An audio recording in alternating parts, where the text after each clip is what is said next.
Hello guys, welcome back to my channel. My name is Yosi and this is my corner.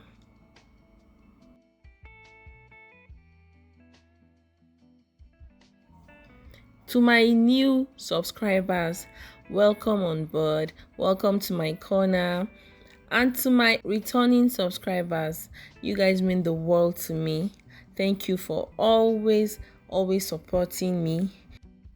Like I always say, una own no go spoil. And if this is your first time seeing this channel, please subscribe, turn on your notification bell so you get notified whenever I post a new video.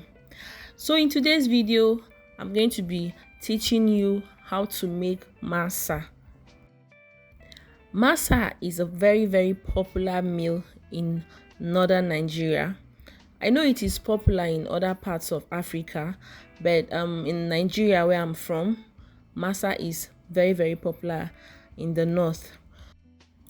Masa is made from local unprocessed rice, like the rice we use to make tuwo shinkafa, the local rice. Yes. So the first thing you do is you pick the rice, pick out the dirt from the rice. The rice normally comes very dirty.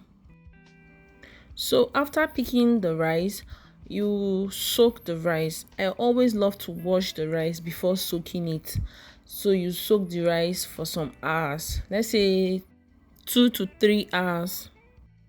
After soaking the rice, you scoop out a little quantity of the rice and cook. Make sure to overcook it, like cook it to the point it becomes very soggy. Remember to use enough water when cooking it because this rice swells a lot. After cooking the rice, you're going to share the rice into 2 equal halves. One of these halves, you add it to the raw rice.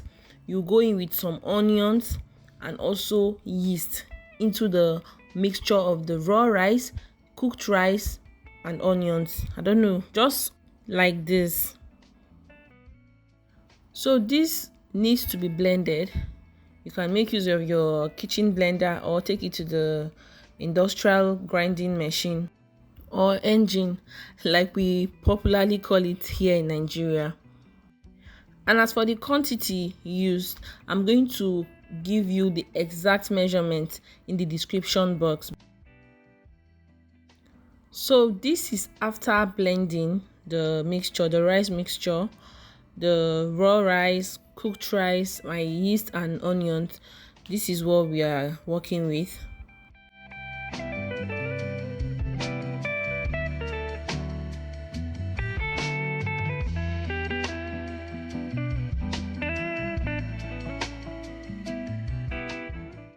So you go in with the remaining cooked rice.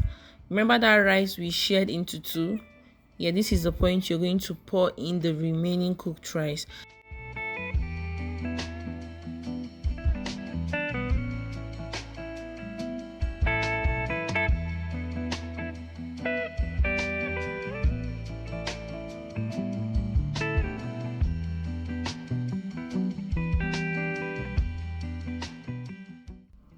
I went in with some salt and also sugar. I went in with, I think, 1.5 cups of sugar. You can go in with more if you want it sweeter or less if you do not want it very sweet. Guys, please, if you are still watching this video, do not forget to subscribe if you've not. Please subscribe to my channel. Some people add baking powder to their mixture. I personally do not like it because it changes the color of the masa. I love my masa looking very white.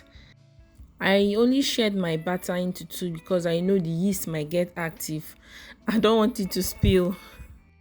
You just set aside this mixture for some minutes before proceeding to fry.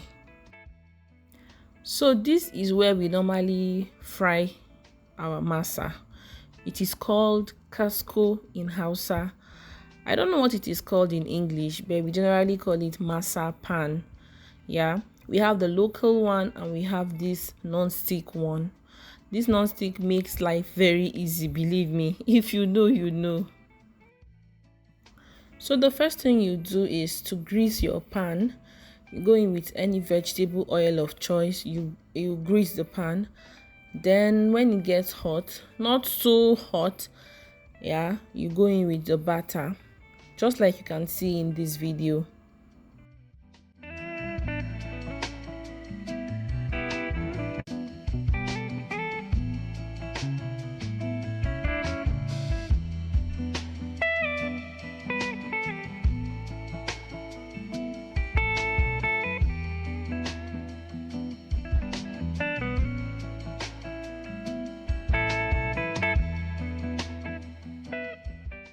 So remember to fry this masa on medium to low heat.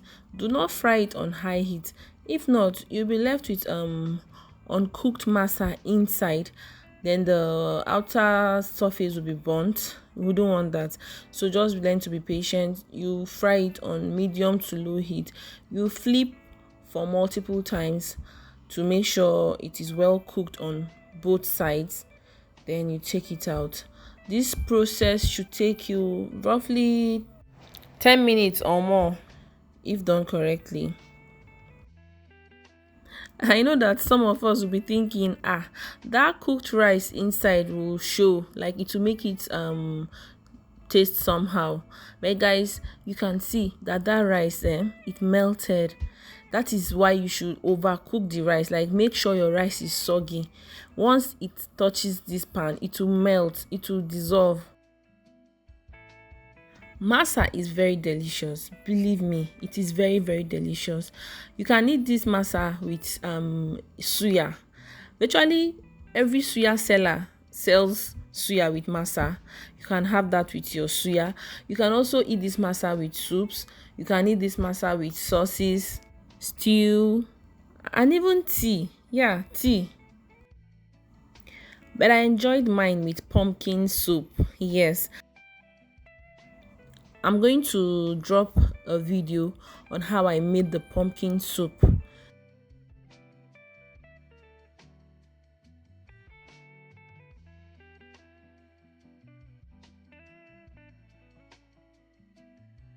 So tell me, have you ever eaten this masa? Or do you even know how it is made or what it is made from? Tell me in the comment section. And there you have it. Your delicious masa is ready. Thank you for watching. Do not forget to like this video, comment, and subscribe. I'll see you all in my next one. Bye.